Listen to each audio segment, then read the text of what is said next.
morning, good evening. Thank you for joining us for Around the World. Welcome to this GW Institute for Korean Studies Korea Policy Forum event. My name is Celeste Arrington, and I'm the Korea Foundation Associate Professor of Political Science and International Affairs here at George Washington University. And it is my great pleasure to welcome you today to this forum about U.S. South Korea-Japan Trilateral Relations in the Biden era. I'm going to briefly introduce our speakers today in the order in which they're going to speak, and then turn it over directly, without further ado, to them. All right, our three speakers who I'm delighted to welcome today to this webinar. The first is coming to us from Korea. This is Professor Shin Sung-ho. He is Professor of International Security and the Director of International Security Center at the Graduate School of International Studies at Seoul National University. He has previously been affiliated with a number of U.S. institutions of higher education, and he has advised the South Korean government. Our second speaker today will be Shihoko Goto, who is the Deputy Director for Geoeconomics and the Senior Northeast Asia Associate at the Woodrow Wilson Center here in DC at the Asia Program.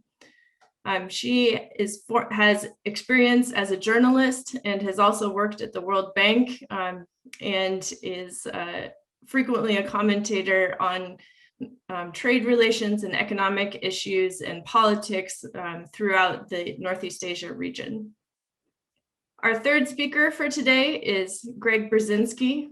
He is Professor of History and International Affairs and my colleague here at George Washington University. He's also the Deputy Director of our GW Institute for Korean Studies, and he has published widely, including a recent book called Winning the Third World, Sino-American Rivalry in the Cold War.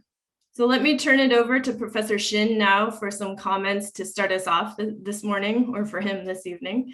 And then I remind you to please submit your questions to the Q&A box throughout, and I will be sharing them with the presenters so they can respond to your questions later. So thank you. Take it away, Professor Shin. Thank you so much, Professor Arrington, for your nice introduction. And thank you for GWIKS, Institute for Korean Studies, for having me for this very important and interesting talk. And I think today's topic of U.S. Korea-Japan trilateral issues couldn't come at a better timing, because we had a perfect event. Maybe GWIKS knew already about this. But last week, we had the Secretary of Blinken, and also along with the Secretary Austin from the U.S., paying a visit to both Tokyo and Seoul, and having a 2+2 strategic meeting with their counterpart in each of these capitals. And I think that's my first point. I guess that's from Korean perspective, or even for Japan. Obviously, this sends a signal that, as President Biden says, America is back, especially in terms of its alliance management and policy. They would like to send a very different signal from the previous Trump administration, that the United States really indeed think Japan and along with Korea is an important ally in this part of the world. And not only that, the symbolism of having these two secretaries coming to our capital. In fact, in case of Korea, we also had important issue. That one issue has been resolved. That is the agreement of SOFA, the military burden sharing between US and Korea, which has been the kind of very, very important but difficult issue under the Trump administration. As you may know, Mr. Trump demanded almost like a 5-time increase in our Korea's burden sharing, maybe same with the Japan. And for the past 4 years, it has been dragged on and without any kind of resolution. But this time, the US and South Korea could agree on 1+5 year multiple year agreement, which I think was very reasonable for both sides, about the 13% increase from our previous commitment, the burden sharing commitment, and for next 5 years. So there was not only symbolic, very practical and concrete measure that has been resolved between these two allies. Second point I'd like to make, also during their visit to Seoul, not only these two secretaries, made it sure that the U.S. commitment to the ROK-U.S. alliance, but also they were here to say that from now on, they need allies and partners in dealing with one of the most serious issues in this region, that is North Korea's obvious issue, the nuclear and missile development. And I think in this case, my point is that maybe for our future discussion, Korea, Japan basically share the same common interest in dealing with this threat. This was a good reminder of there's a very enough and good reason for both Japan and Korea to work together, right? And I think this two secretaries' visit in both capitals also signaled U.S. kind of willingness to cement this kind of current difficult relations between Seoul and Tokyo. So finally, my third point is, in that regard, everyone as already knew, at this moment so far for the past couple of years or under Abe and Moon administration, the bilateral relations between the two countries has been quite difficult. And it seems like even at this moment, there's not much kind of initiative from both ends to do so, to improve their partnership. In fact, but I think South Korean government keep asking Japan at least to talk about this issue, even if we cannot have a clear, a solution right away.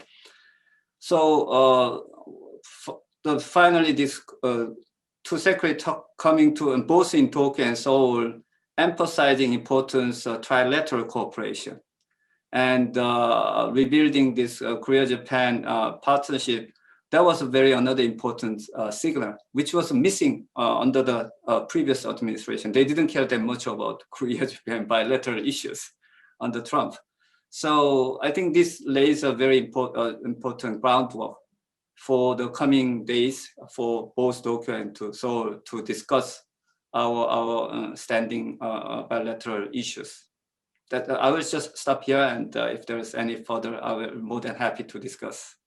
Thank you very much, Professor Shin. I think you laid out nicely the Biden administration signaling to re-energizing these alliances in Northeast Asia, and yet the remaining challenges, in particular about the sort of weak link in the trilateral relations that is between Tokyo and Seoul. And so with that, I'll turn it over to Shihoko now. Thank you. Well, thank you so much for inviting me. And again, I want to note that this is such a timely discussion. And like Professor Shin, I would like to actually start with discussing the Blinken-Austin trips to Northeast Asia. And specifically, I want to talk about what it meant for Tokyo, and then what that means for bilateral relations between Japan and South Korea, and prospects for U.S. Japan-Korea trilateral relations. So Japan was actually the first country for the Blinken-Austin team to visit as Biden's new foreign policy team. And the 2+2 meetings that were held were, for all intents and purposes, a success. It was certainly a public diplomacy win for both sides. And it demonstrated how the Biden administration sees Japan as a key regional partner in the comprehensive U.S. strategy in the Indo-Pacific. It highlighted the unity between the two sides, and it was signaling to Tokyo that Japan is seen as a critical partner for the United States. And we are expecting the Biden administration to be able to reinforce the importance of bilateral relations. And this momentum in bilateral ties between the United States and Japan is expected to continue, as Prime Minister Suga will be the first foreign leader to visit President Biden in the White House in early April. The visit, the 2+2 meetings, reassured Japan on 3 issues, of which I believe also reassured the ROK as well. The first one being, as Professor Shin said, the re-engagement of the United States in the Indo-Pacific, and a real prioritization of the Biden administration of its policy in Asia over other interests across the world, including the Middle East or Europe. The Japanese had welcomed Obama's rebalance to Asia, and this is seen as an opportunity to complete that rebalance fully. And the fact that the Biden administration really took quick steps to re-engage in the Indo-Pacific less than 2 months since the president took office was seen as really putting that priority, making that priority visible. The second reassurance was that there is this commitment to multilateralism, and the Biden administration had made clear in words that it was committed to working with its allies and partners in the region. But now we see that it goes beyond rhetoric, that it is prepared to actually invest in showing up and engaging and in listening. The third issue, which reassured Japan, but not necessarily would be shared with the South Koreans, is a hawkish stance towards China. And although the tone of Trump's very hawkish stance was toned down, but the message essentially was the same, that Blinken was very strong in pointing to Chinese violation of the rule of law, China's economic coercion, and the risks that Beijing poses to regional stability. And that message was particularly important for Tokyo, as we see an escalation of Chinese encroachment, especially into territorial waters outside its own purview. China actually revised its Coast Guard law earlier this year, which gave increasing power for the Chinese authorities to remove ships by force if they were found to be illegally in Chinese waters. And this has been of great concern to the Japanese vis-a-vis their interests in the Senkaku and in the East China Sea. I want to note that there was considerable difference in the tone of the 2+2 statements that were released in Japan compared to that released in Korea. And I say that with the idea of concerns about China in mind. So in the Japan 2+2, the statement in part reads, "The United States and Japan acknowledge that China's behavior, where inconsistent with the existing international order, presents political, economic, military, and technological challenges to the alliance and to the international community." In this 2-page statement, China was actually mentioned 5 times. In the Korea 2+2 statement, on the other hand, China was actually not mentioned even once. Instead, the statement really focused on what the U.S. Korea alliance would focus on, namely on the security and stability of the Korean Peninsula. So it states in part, U.S. officials reaffirm the U.S. commitment to the defense of the ROK and its extended deterrence using the full range of U.S. capabilities, both sides committed to strengthening the alliance, deterrence policy, and so forth. So that really makes clear that there is this very notable difference in how Tokyo and the United States see the China threat and how Korea sees the China threat as well. And before, of course, this Blinken Austin tour to the region, the Quad, the Quadrilateral Summit meeting was held online. And in the Quad statements that were released, not unlike the 2+2 statement that came out from Korea, there wasn't much talk about Chinese aggressions or challenges posed by Beijing per se. China was actually not named in that statement, but there was a lot of implicit finger wagging towards China. So it talks a great deal about the Quad, that is to say Japan, Australia, the United States, and India would unite and focus on ensuring free, liberal, rule-based order. And at the same time, what was interesting about the Quad agreement statement was that it really went beyond the traditional scope of what the Quad has been initially established to do, which is to say security relations. But now it's going beyond that to focus on issues of cross-border issues, such as climate change, cooperation on COVID relief, ensuring cybersecurity, quality infrastructure development. And what was particularly interesting, I found, was the focus on this vaccine cooperation, which is so desperately needed. And it really outlined some specific ways for the Quad to work together. So the United States would help the companies that are producing more to make sure that they produce more vaccines.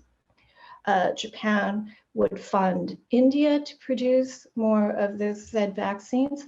And Australia would support vaccine delivery, the final stretch in actually getting those jabs into arms across Southeast Asia. And the Quad would actually work very closely with COVAX, the global initiative against COVID spread. There is, of course, this notable absence of South Korea from the Quad, and it's often noted as the weakness of the Quad, given that one of the issues that really does unite the region is this persistent North Korean threat. And the Quad actually also provides an opportunity for further cooperation between Japan and South Korea, as well as with the United States, in a multilateral framework that goes beyond security interests. And certainly the Quad, when it comes to issues like vaccine relief, has much to offer given the success that Korea has had in being able to combat the spread of the coronavirus. But my understanding from talking to ministry officials in Korea is that Korea still remains wary of provoking China. And it is concerned, especially after the backlash after the THAAD situation a couple of years ago. And it will continue to be difficult to get Korea on board in the Quad or to push back against China as it is currently laid out. And that the Korean focus would actually be on containment, not on containment, but much more focused on a pragmatic approach to China. And that's where actually Japan and Korea have a lot in common. So, of course, one of the issues that all countries in the region face, and not just Japan, is that on the one hand, China is this military threat, but on the other, it is the biggest single trading partner as well. Just one other issue that I want to focus on before, because I know that we don't have a lot of time in this first round, but are there opportunities for other ways of trilateral or multilateral cooperation that would further relations between Japan and Korea? So if not Quad, what else? So we have seen greater cooperation on the trade front in the form of RCEP, the Regional Comprehensive Economic Partnership Agreement that was signed late last year. Unfortunately, though, that has actually not led to enhanced relations between Tokyo and Seoul.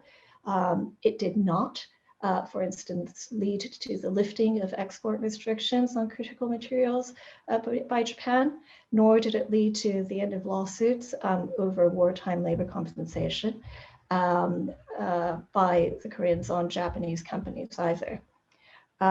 Then we can also see other opportunities for multilateralism in which Japan and Korea would play a role. And I'm thinking specifically about CPTPP. But again, CPTPP is the United States is not expected to be interested in joining anytime soon due to domestic considerations. And I also think that it is somewhat of a heavy lift at the moment for political reasons as well, for Korea as well. Let me leave it at that, and I hope I can delve a little bit deeper on the public opinion issue during our second round of discussions. Thanks. Great, thank you very much, Shihoko Goto. And I think you highlight a really key part that I want to come back to in the discussion, and that is the China question, as it were. But in particular about how Japan and Korea may be much closer to each other in terms of taking a pragmatic stance towards China. And as we saw with the sanctions announced yesterday from the U.S., Canada, and the EU concerning human rights abuses in China, Japan was notably absent from that multilateral initiative.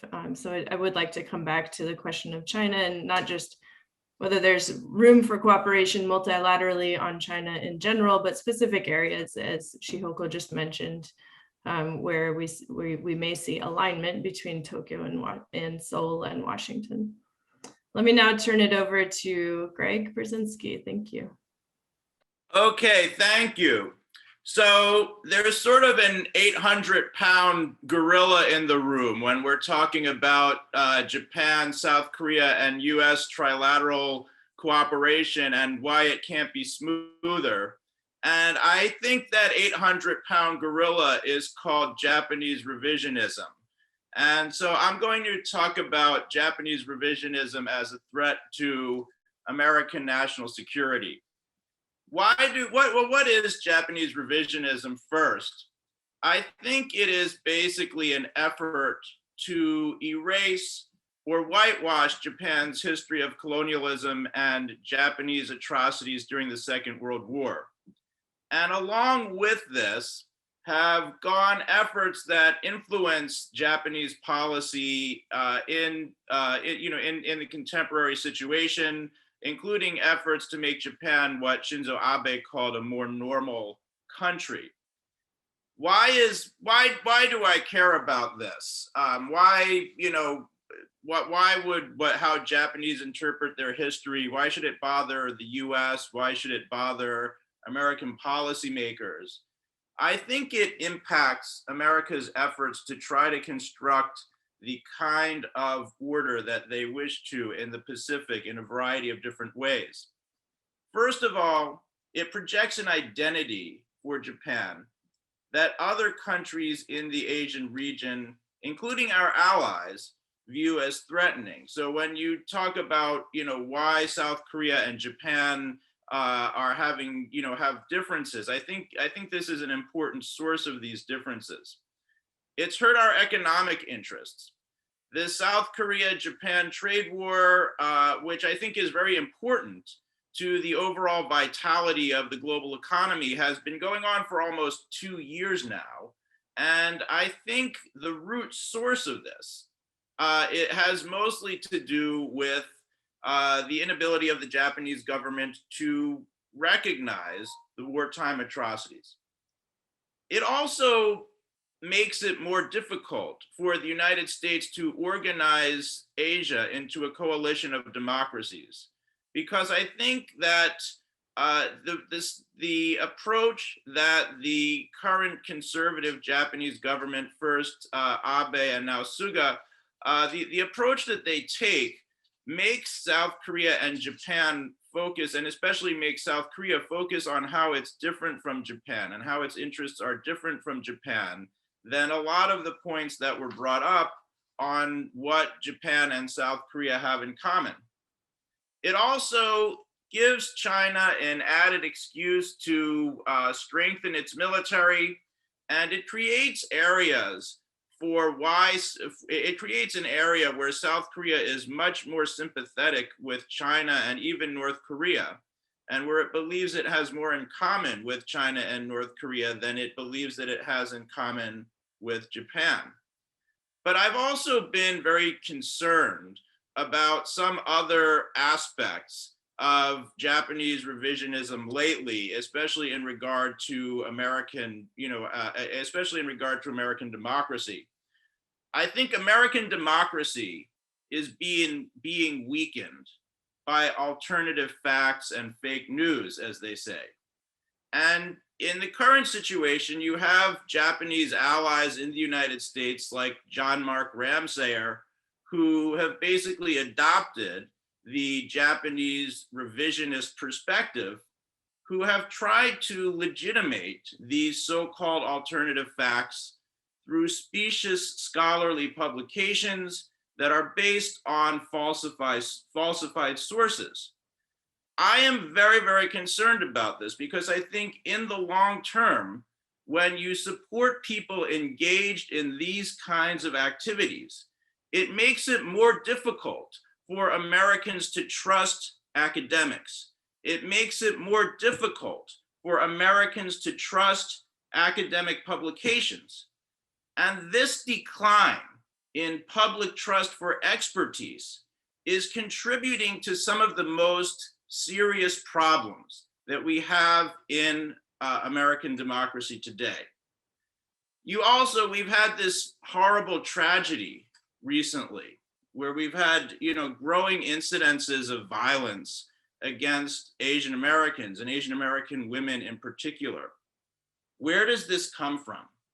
It comes from arguments made by governments like the Suga government and especially the Abe government, and also by people like Ramsayer, who support these arguments, which in different ways legitimize violence against other groups.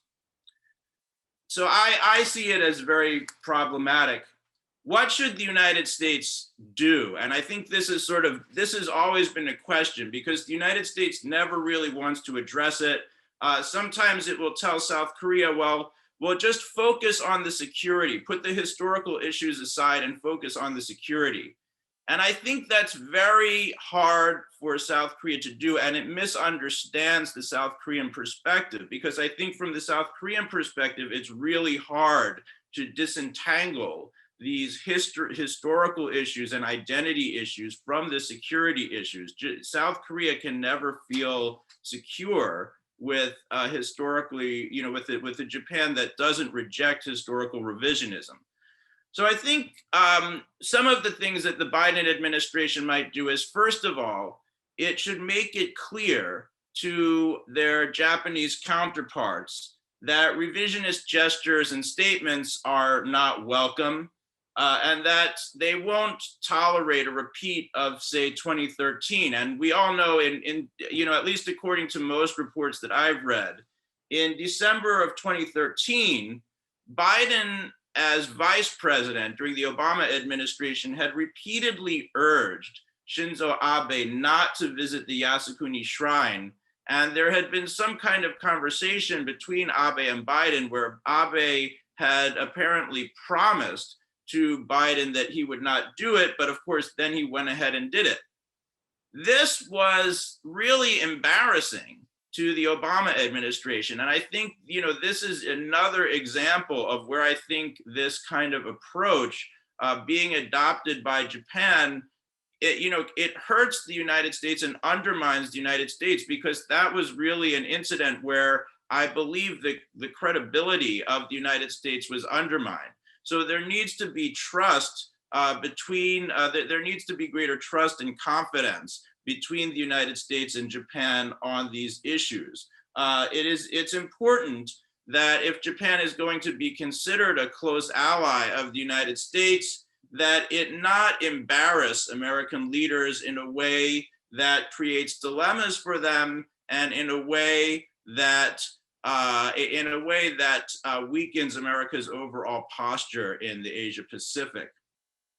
I think one of the things that the United States should do is try to undertake more initiatives that are geared at the Japanese public to make, to sort of help the Japanese public gain a greater understanding of past war crimes and atrocities. I think part of the problem today is that textbooks in Japan often try to argue or have advanced this argument that Japan was basically acting on its own legitimate interests during the years before World War II. And I think one of the things that the Biden administration should do is try to put forward the German model. My own ancestry is Jewish. When people of Jewish, ancestry today start talking about Germany and, World War II, the view of Germany is very positive despite World War II. And part of it is because Germany has undertaken so many actions to really come to terms with its past. And I think holding up Germany as an example of the kind of sincere and consistent contrition that we need is really one example of what the United States can and should do. I think the Cultural and Programming Office of the U.S. Embassy in Japan could also have an important role to play here. It should consider doing programming on the German model and should also try to introduce greater discussion of the comfort women issue, wartime atrocities, and other issues as well.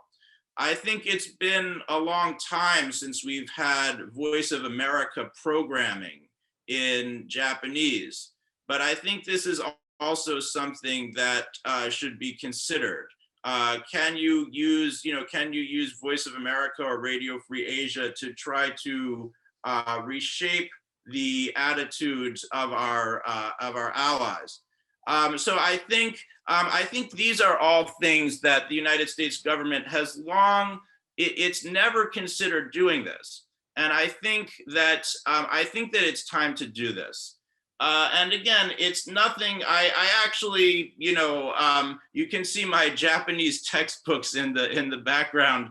I actually say all of these things because I want Japan to play a positive, productive role. I think it has tremendous potential to really serve, to really play a much greater leadership role. It's a leader in so many other things, but right now, if I look at the future of trilateral cooperation between the United States, South Korea, and Japan, I think it really looks bleak.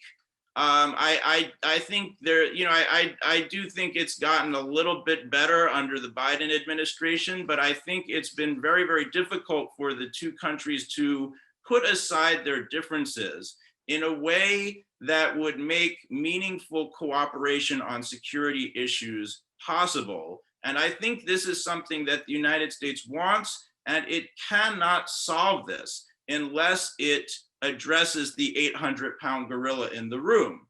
And so I think ultimately shifting the tone of political discourse in Japan on historical issues and pushing its leaders to demonstrate more sincere and consistent contrition could help the United States to build a stronger coalition of democracies in Asia.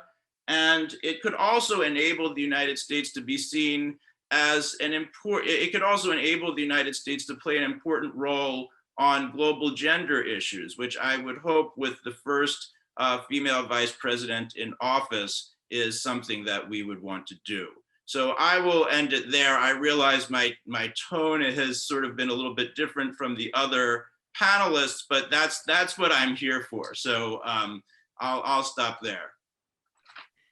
Thank you very much, Greg. I want to zoom out just a little bit and perhaps contextualize some of Greg's recommendations, policy recommendations, if you will, at the end, and turn it back to our three presenters.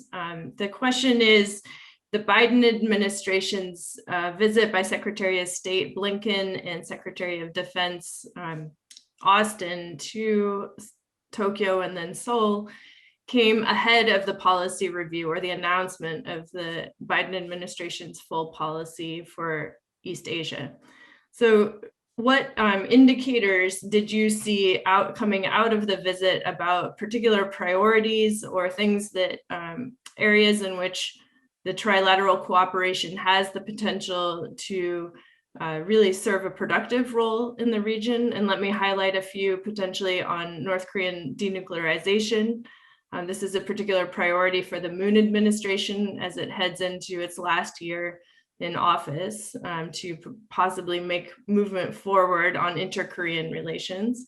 The second area being repairing the highly strained relations between Japan and Korea. Do you see indicators that the Biden administration will, as I think Greg was just recommending, push Seoul and Tokyo to do more to fix this relationship, to overcome history? Certainly the Moon administration, as Professor Shin highlighted, has made some conciliatory gestures since the independence movement annual speech on March 1st, signaling possibly willingness to talk, calls for talks.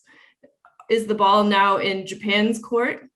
And is it up to Japan now to make constructive gestures towards improving relations between Seoul and Tokyo? President Moon also signaled a willingness to slow down or do something about the liquidation of assets by Japanese firms in Korea. So what role do you think the Biden administration should play in this relationship and in the inter-Korean relationship in particular? How is trilateral relations going to help the situation? Let's go first to Professor Shin, then Shihoko, and then Greg, if that's all right. Yes, thank you for a very excellent question. I think first of all, the two secretary and the Biden administration emphasizing, I mean, that was not on the top of the list in each Tokyo and Seoul, but still, it was one of the key items that was included, kind of restoration of this trilateral relations. That is mainly, yes, how to restore the bilateral relation between Korea and Japan. And that the U.S. administration is emphasizing that element in itself is a kind of important new change and move from the American side that can help both sides to move a little further. Because especially from the Korean side, as Professor Arrington pointed out, even though we understand there is a difficult thorny issue regarding the history of comfort woman issue, and also as well as a recent South Korean court decision regarding the forced labor issue. But at the same time, it has been South Korea always saying that, I mean, letting this history issue still here, but at the same time, we emphasize two-track approach. We can talk about all this history issue, we can argue about it, but at the same time, if there's any other area that we can cooperate, we can also move forward. We don't have to tie these two issues into a kind of bilateral stalemate. But in that sense, there has not been a kind of very positive move from the Japanese side saying that, no, until South Korea make a kind of concession in terms of history or this comfort woman agreement issue, that Japan will not going to talk about all the other issues, right? So in that regard, I think American administration pushing these two countries to get together and discuss all those outstanding issues in and itself is a good, I think, initiative. And often in the past, in fact, it's just my observation.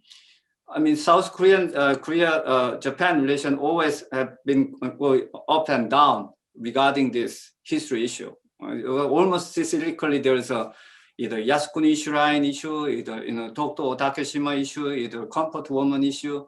there's a good times and bad times. And whenever there's some tension between the two, it used to be the Washington coming into. I remember President Obama, getting Prime Minister Shinzo Abe and President Park Geun-hye together over East Asia Summit, and providing a kind of venue for these two leaders to meet each other. That was lacking under the Trump administration. And I think in this case, if Biden administration push a little further, especially in some kind of other summit, when there's a President Biden and President Moon or whoever the Korean counterpart and South Japanese counterpart, if United States have that played that kind of role, I think it could provide some excuse, especially for the Japanese leadership, to come to the table and meet with the South Korean counterpart, because that's what we've been keep asking. Let's meet and talk about all these different issues and grievance. And if there's some difference, we can still talk about all these difference. But at least we got to meet. But that has not been happened under the current the Japanese government. So that's the thing. And if I may, speaking of this history issue, and on that sense, other than history, we have many areas for both Japan and Korea to cooperate. Economic, trade.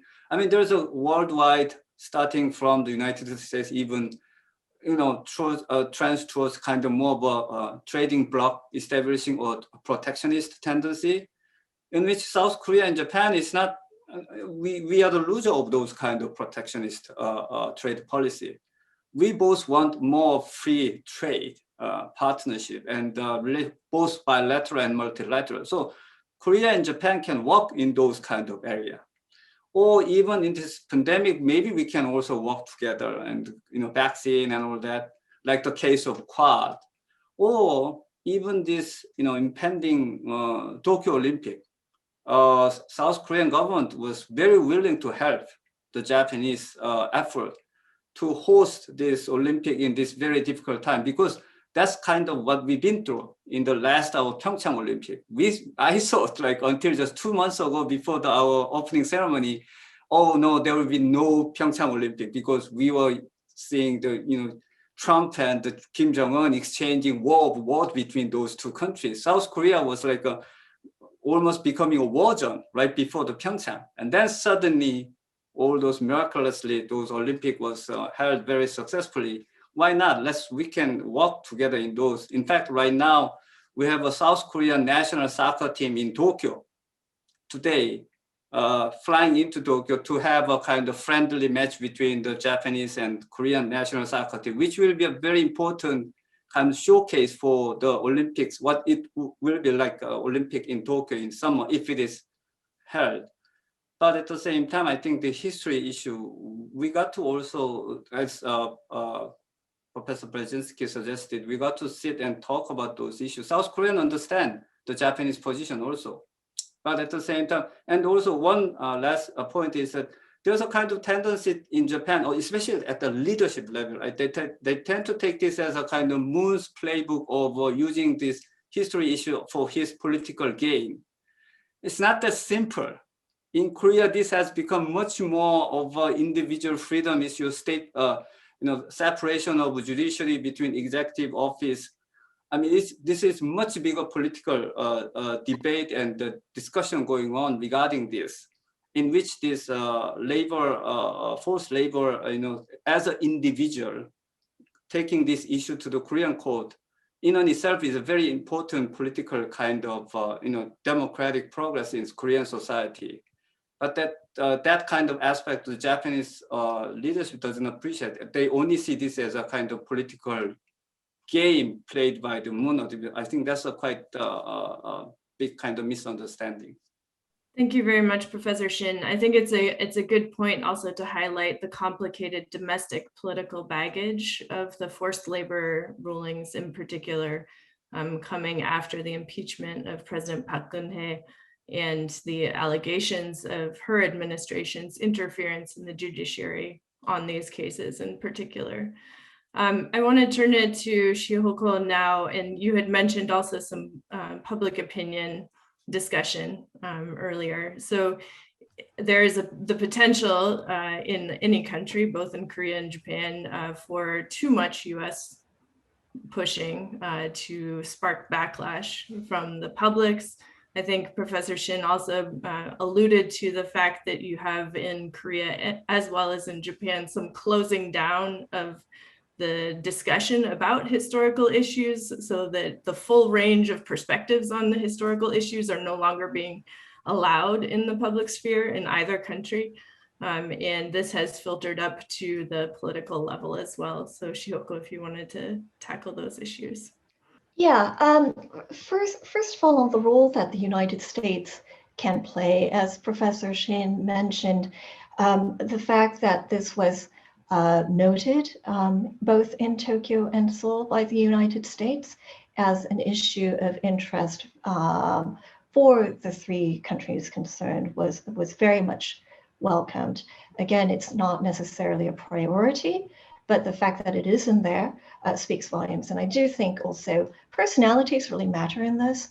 And the fact that Tony Blinken was instrumental under the Obama administration in his role as Deputy Secretary of State and his personal commitment to encouraging trilateral discussions will be carried over in the Biden administration. And I do think that is very important. And I do think the State Department at the moment really does realize the complex nature of Japan-Korea relations.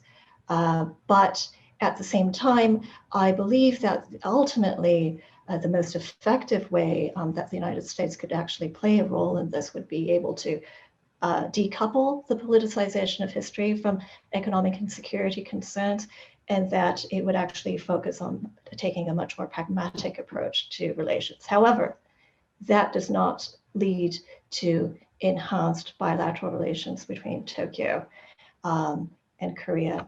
And if the end goal is to reach some kind of reconciliation, a visible reconciliation, the kind of things that Greg was talking about, like acceptance of Germany. If we're going with that model, and we see Mitterrand and Helmut Kohl at Verdun holding hands, former enemies at the bitter battlefields of World War I, and yet they're able to come together and unite. And I hope that that is ultimately what the two sides would want, and that kind of imagery would be really significant. And if we look at the Pacific Theater, the fact that Obama was able to visit Hiroshima, and that was quickly reciprocated by the fact of Abe going to Pearl Harbor, and the two men, I don't think they actually held hands, but they were able to kind of make that kind of symbolic gesture of former enemies. Not, this is an important point to make also, the United States never apologized for the bomb. I don't think that the Abe really kind of apologized for Pearl Harbor either, but they each recognized the pain and the suffering inflicted on one another. And there was a great deal of respect and mutual understanding, and above all, empathy. And I think that is what we really want for Japan-Korea relations. And if that is what we really want, I really do think there is a limit as to the role that the United States can play, and it shouldn't involve the United States. It should come from the domestic needs and concerns of both Tokyo and Korea. So if we look, if that is our ultimate higher goal, and we look at public opinion, Gendon is a nonprofit organization in Tokyo that does a lot of surveys on Japan, how Japan is perceived in Asia. And their latest poll that they did in October saw that 72% of Koreans have an unfavorable view of Japan. That was actually up 22% from the previous year. And 46% of the Japanese actually had an unfavorable view of Korea. And Japan doesn't see Korea favorably because of Korea's continued criticism of Japan on history issues.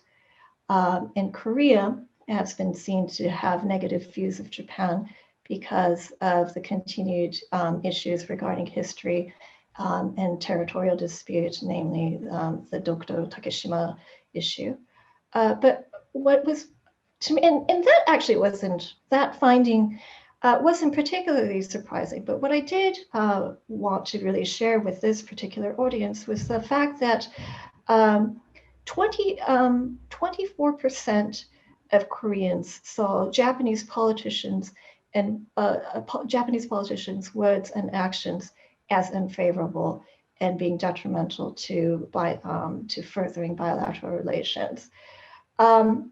So, and then also I should add that 61% of Koreans want Japan to do more to improve bilateral relations. So we take all that. And what happens in Japan, though, I do want to point out that I am not in any way a spokesperson for the Japanese government, but just to give you an idea what the Japanese logic behind this is that there is a lot of apology fatigue in Japan.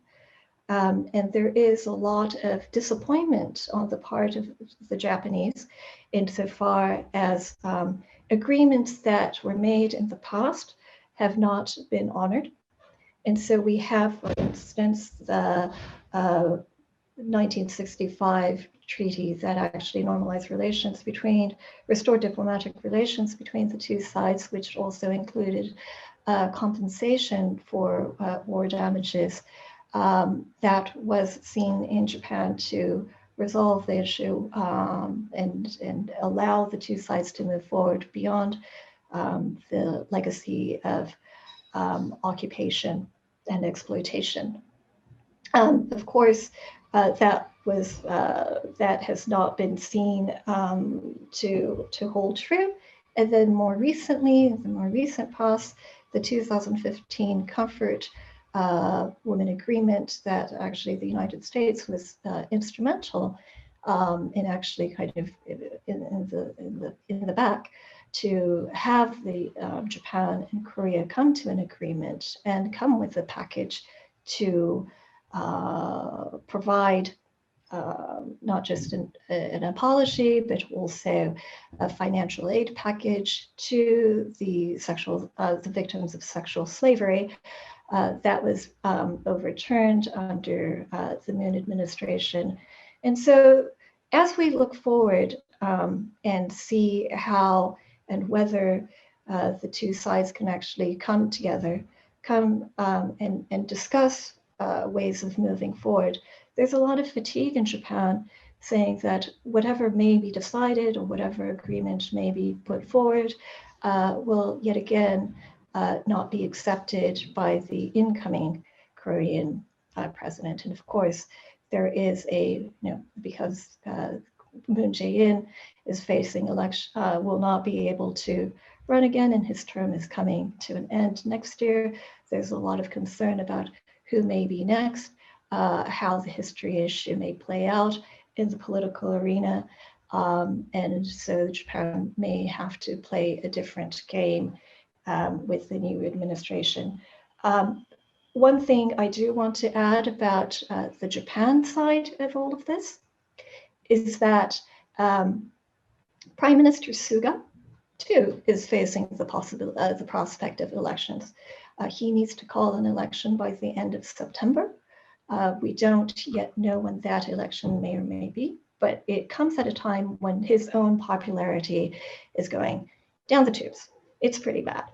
And he's dealing with a lot of domestic issues, not least dealing with the pandemic, also dealing with an Olympic, which is having a lot of problems actually getting the show on the road.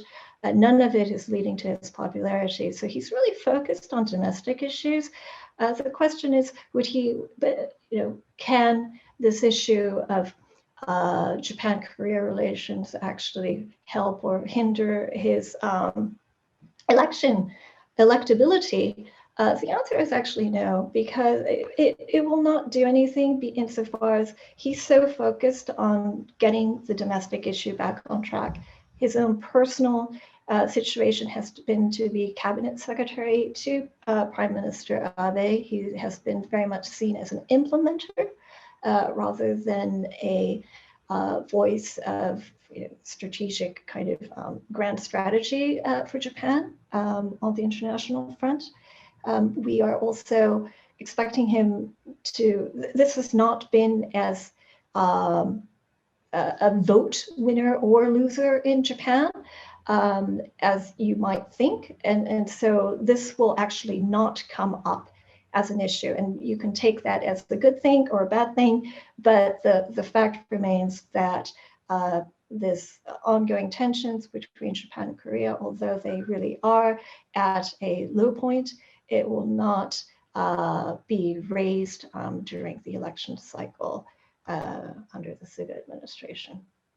Thank you very much, Yoko. I want to turn it to Greg now. And if you could focus, Greg, in particular on the China question and coming out of the Secretary of State and Secretary of Defense visits to the region. Did you see signs of the Biden administration having a strategy to deal with potential differences between Seoul and Tokyo on the China question, and perhaps in regards to the sanctions, the multilateral sanctions announced, or the multiple countries sanctions announced yesterday on the question of the treatment of Uyghurs? Is this an issue on which Japan and Korea are going to have a stance for the Biden administration? Is this something that the Biden administration can accept in terms of differing opinions with their allies? Thank you for the question. I think, I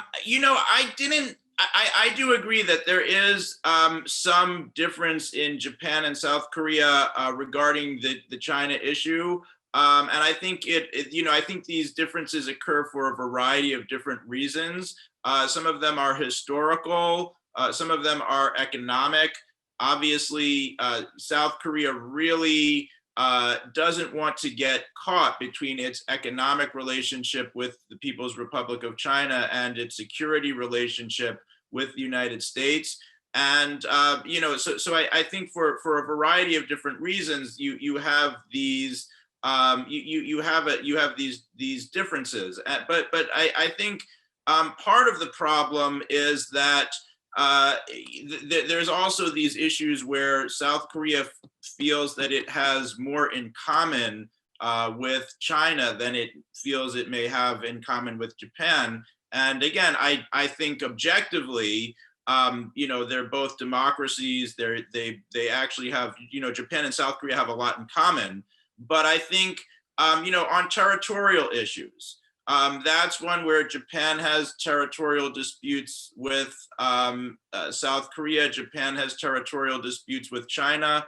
But South Korea, I think there's not really. China has territorial disputes with so many other countries in the Asia Pacific, but South Korea is sort of the one country that you don't really hear a lot about on that particular issue. So I think, I think some of these differences in the positions between South Korea and Japan really just relate to the realities of, the overall geostrategic situation in the Asia Pacific. And I'm not, sure that they can be completely reconciled. But I think where you're right is that there are some issues, such as the human rights issue and the Uyghurs. This is something that Japan and South Korea both have an interest in promoting human rights internationally, and it is an issue that they should both be concerned about. I do think it's an issue where there's both countries may have some hesitance to criticize China on that issue. I do think during the Biden administration, it's going to come up a lot more than it did during the Trump administration. The Trump administration tended to hit China very hard on a wide variety of issues, but human rights was something it didn't really bring up till like towards the last days after Trump had already lost the election. Then Pompeo started talking about the situation in Xinjiang. So, but I do think this is an issue that's going to come up. I do think it's an issue where the United States is going to try to encourage its allies to be more critical of China. I would also say one other aspect of the China issue, when you talk about differences between South Korea and Japan, and that's another issue that we sort of haven't talked about that too much, which is North Korea. Because if you want to have rapprochement between North and South Korea, if you want to have more inter-Korean cooperation, the relationship with China is very important because overall the China-North Korea relationship is so critical. And if I may, I just wanted to take one of the questions that I had seen in the Q&A box or the chat box. And this was from Eun-Jung Cho. And she said that, leaders of China and North Korea exchanged messages and reaffirmed their traditional alliances. Given the tighter coalition building among China, North Korea, and Russia, how important is U.S. South Korea-Japan cooperation? And how will such polarization impact efforts to denuclearize North Korea? And I don't know if I can completely answer that question, but I would say one thing that I've definitely seen going on during, pretty much since 2019 is a resumption of very close fraternal relations between China and North Korea. And I think, to some degree, right now, North Korea has apparently really sealed itself off during the pandemic. But even then, I still see signs of a very close China-DPRK relationship. So I think Eun-Jung's question is very right. I think you do see a tightening, I don't know if you would call it alliance, but closer relations between China, Russia, and North Korea.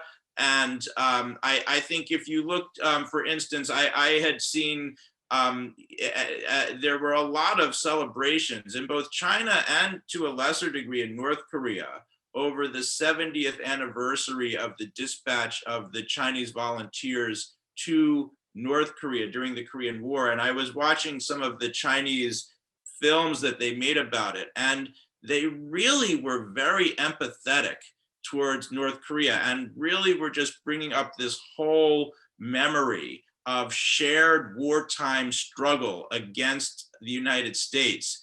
And just, and it's really almost emotional to watch it, even as an American, to see former volunteers talking about how much they loved the North Korean people and, all of these images of Chinese and North Koreans fighting side by side. So that's the Chinese perspective.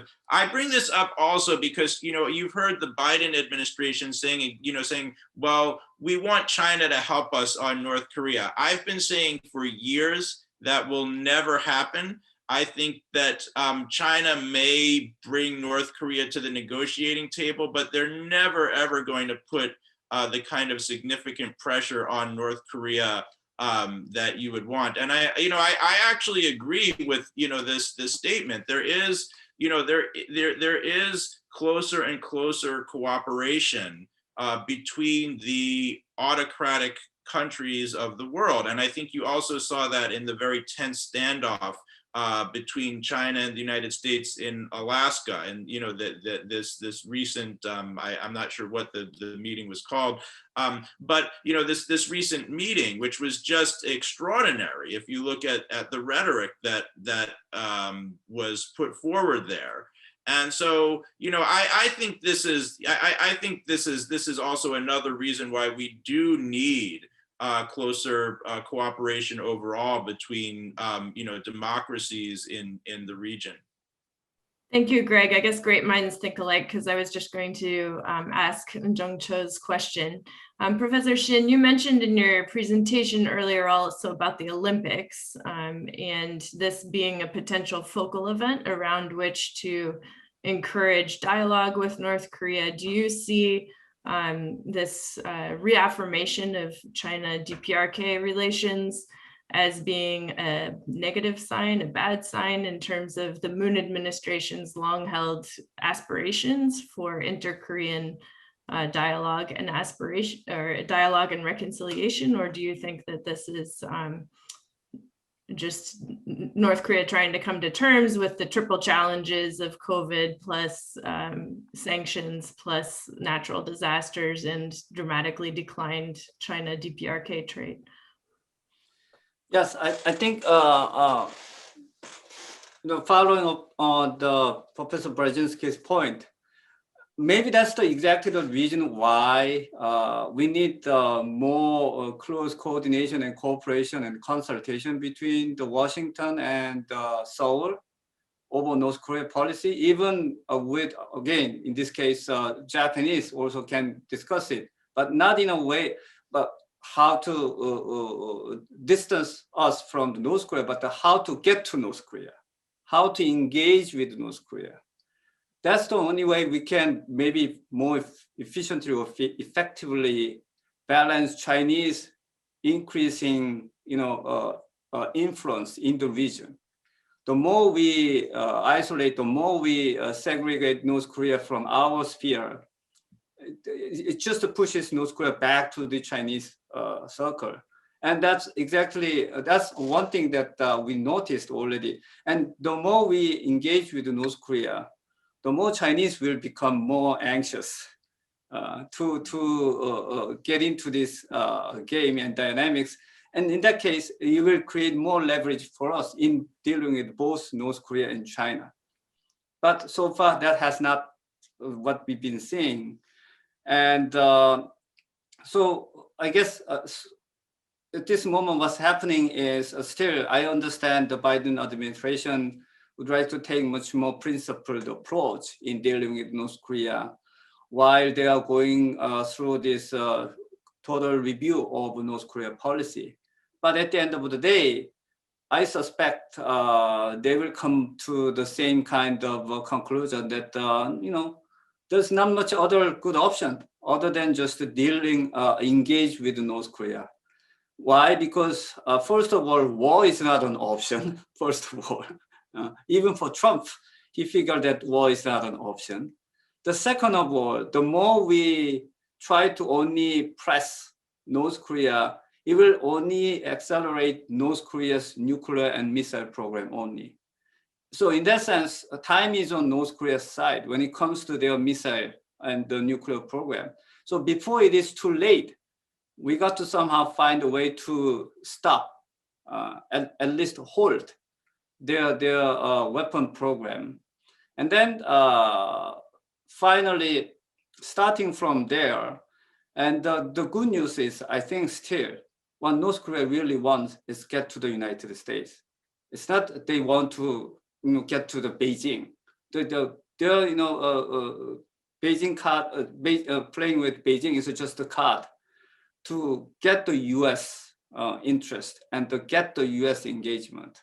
So I think US has a still very unique leverage and opportunity in dealing with United States and eventually in China, so that US playing such a kind of pivotal role in creating peace and stability on the Korean Peninsula, that will be good for both Washington and Seoul, as well as for the whole region, I guess.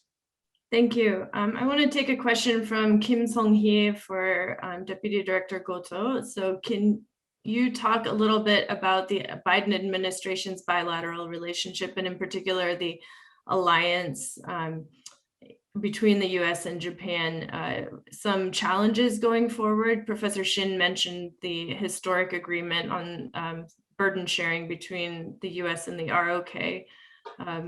In terms of looking forward, what are some of the challenges for US-Japan alliance management?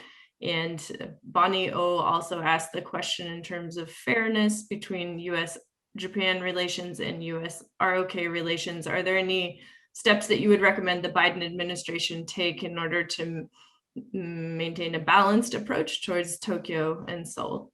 Thank you for that. So again, Suga will be visiting Washington in 3 weeks' time. And we expect a more detailed roadmap of what the bilateral relations will be, both on the security front, especially on this issue of burden sharing, and also on the economic front. I think when it comes to security issues, in a nutshell, the idea is Japan cannot, financial issues aside, the issues about what Japan can actually do in terms of boots on the ground, what its constitutional limitations may or may not be.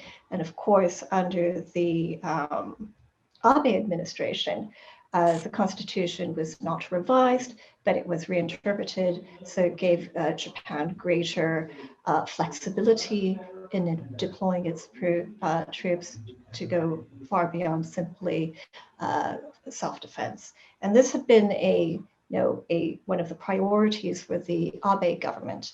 And there is certainly within the core members of the Suga administration and amongst the foreign policy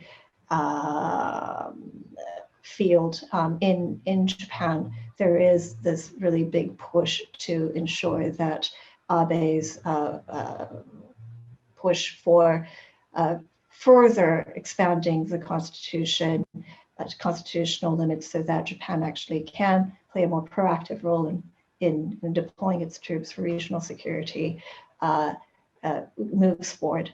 And that is certainly something, although the United States would say, this is ultimately a domestic issue that the Japanese themselves want should resolve, it is something that the Washington core really does want to happen as well.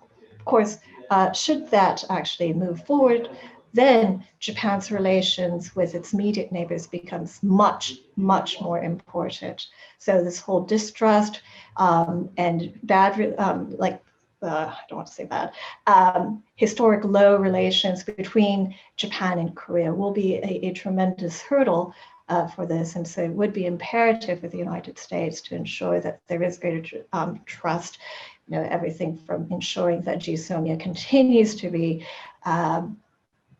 updated annually without any drama, without any reconsideration on any from any party. This will certainly be something that will be discussed. On the economic front, there will be a number of issues that will be raised as well. We've already seen through a statement that was released in Tokyo last week that there are 5 areas that the two countries will focus on, namely on climate change, clean energy, cybersecurity, supply chains, and COVID cooperation.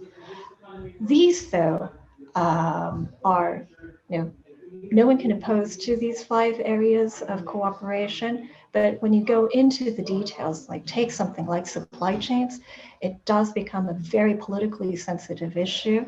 The fact that Japan and the United States will not necessarily see eye to eye when it comes to the China threat, and we see that with this issue of Japan actually being noticeably absent from the Uyghur sanctions statement that the EU is backing up on.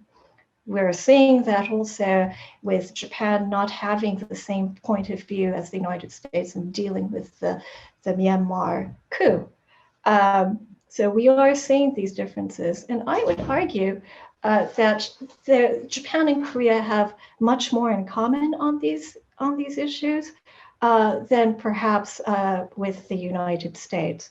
So fundamentally, they have these core issues that they're dealing with, right? So the demographic challenge, the scarcity of national resources, this whole issue of dealing with the technology challenges of moving from this manufacturing powerhouse into a service behemoth. These are challenges that are cross-border, that could have a lot of scope for cooperation, but at the same time, it's a delicate balancing act in determining how to fit China into that rubric. And so I remain cautiously optimistic that this will actually be yet another focal point for closer relations between Korea and Japan, and the United States will also obviously play a key role in it too.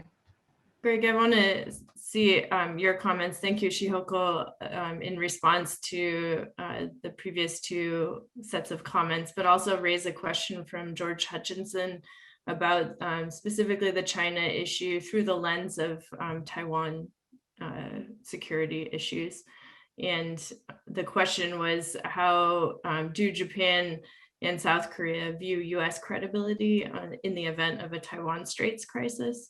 And how would their views be affected if there was a Chinese attack on Taiwan and the US either doesn't come to Taiwan's aid, or the US provides some aid but not enough and China prevails? I know this question was directed to Shihoko and Professor Shin, but Greg, if you want to tackle that, that'd be great. Right, and again, I think it's an interesting question. And I think, of course, the China-Taiwan like a major military conflict between China and Taiwan is something that I think basically the United States, Japan, South Korea, they're all praying that this never happens. I think that's the first point of commonality. I do think, though, that Taiwan is a flashpoint. It's always going to be a flashpoint. And I would say, in terms of, a couple of things, I'm not going to talk completely about sort of what would happen in the event of a conflict, because there's a lot of different scenarios that could unfold. I mean, I think it would depend so much on, how does this conflict happen? What are the specific military dynamics? What does China do? What does Taiwan do? I mean, I think most people who I talk to who are focused on these kinds of military issues, the consensus is that China would win this kind of a conflict, but that it would take a substantial amount of damage in the process of winning it under most potential scenarios. And so it's not necessarily something that China is eager to do, even though there's always going to be a lot of bluster over it. But one thing that I do expect is greater American support for Taiwan in different ways, whether it's arms sales, whether it's stronger advocacy for Taiwan to be included in different ways in international organizations and institutions. I thought one dimension of the pandemic was that Taiwan's response has been excellent. It's done one of the best jobs in the world when it comes to protecting its people from the disease, but yet its role hasn't really been credited that much by the World Health Organization and others. And I think I think the United States is going to play a stronger role I do expect to see the United States playing a stronger role in, I don't know exactly what it will do, but in sort of pushing Taiwan forward. And I do think, I think pretty naturally, as the rivalry between China and the United States starts to intensify, Americans are going to find more ways that they can cooperate with Taiwan, whether it's in terms of, strategic cooperation, information, cooperation on information issues, or just other efforts to sort of subtly try to bolster Taiwan's standing in international affairs. And I'm not there's not going to be anything like shifting recognition back to Taipei, obviously. But I think there will be more efforts by the United States to try to incorporate Taiwan on a variety of different into a variety of different issues and organizations. So I think that's something that's, it was definitely starting to become more apparent during the last days of the Trump administration. I think it will be important to the Biden administration as well. And, finally, I would just make one other point. We were talking about commonalities between South Korea and Japan. Taiwan also shares a lot in common with these other two countries, and that a lot of these processes that Shihoko was just talking about, with the economic shifts, the demographic shifts, and also the fact that all three are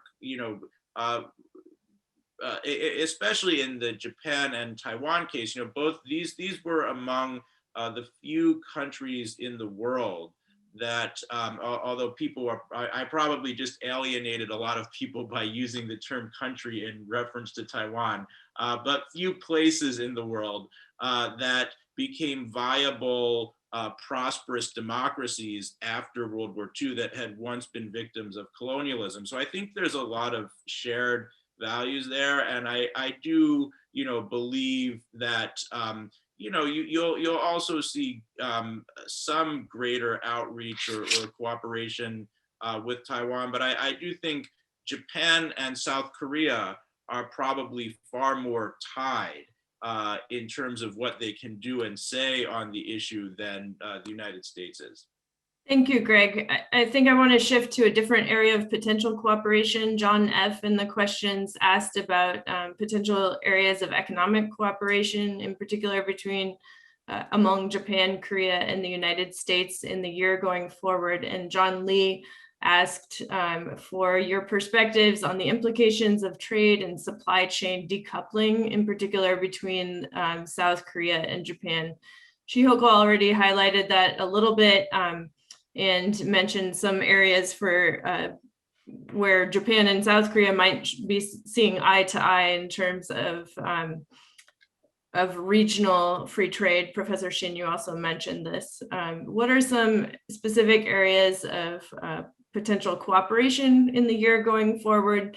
And to what extent has the last 2 years of friction in the Japan-South Korea relationship, to what extent will that hamper cooperation? Let's go Professor Shin and then Shihoko, please.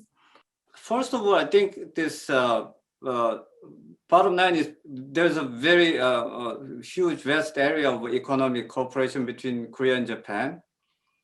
But recently there has been two obstacles. One is that obviously, the COVID situation basically created this virtual isolation of two countries. I mean, that's the case for most of the world at the moment.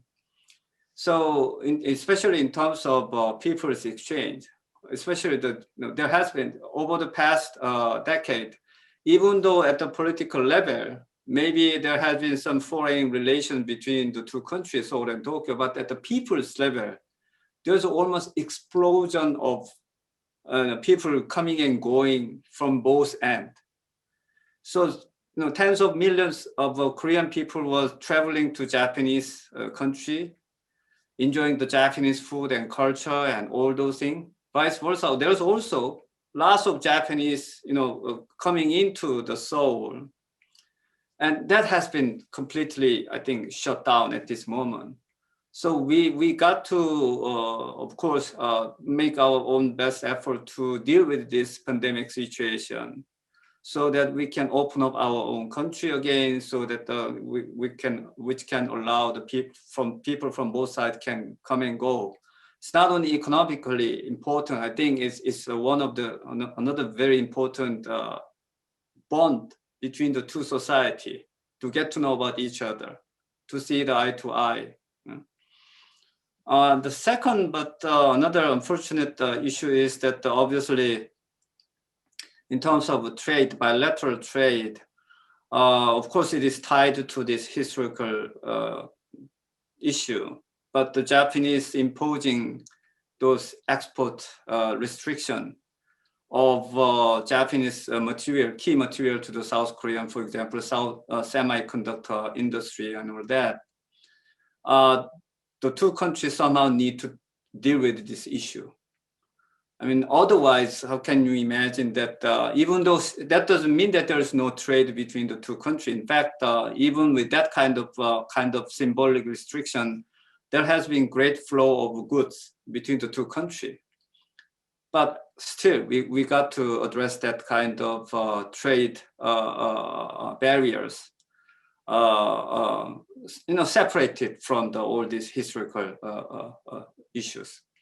And in terms of regional setting, obviously, Japan and South Korea also shares a common interest in promoting more of a broader free trade, spirit of free trade in the region, and the US as well. And I guess I still believe there's a certain tariff on, for example, in terms of steel and all that, on Japan and both Korea by the American government, which was imposed under the Trump administration. That has not been lifted completely yet.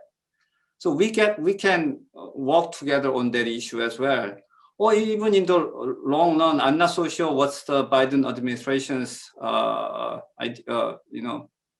interest in this, but the CPTPP kind of regional trade, multilateral, and Japan is the member. And if US is willing to coming back, I think definitely there will be interest from the South Korean part as well, so that we can promote even the multilateral regional free trade, along with RCEP.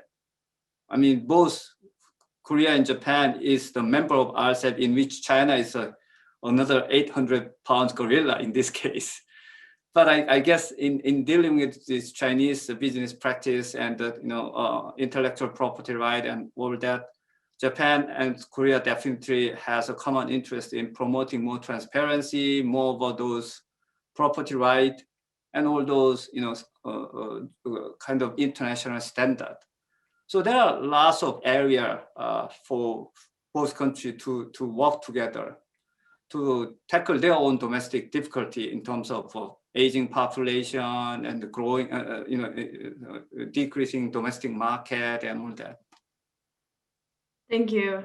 Shihoko, in the last few minutes that we have here, did you want to add anything to this discussion about economic cooperation? Yeah, just 1 minute. So I think the priority should be, on the one hand, for Japan to remove the export restrictions on the 3 critical supply materials to South Korea on the one hand, and for Korea to cease fire on the seizing and selling of assets to compensate for wartime, to make up for wartime compensation.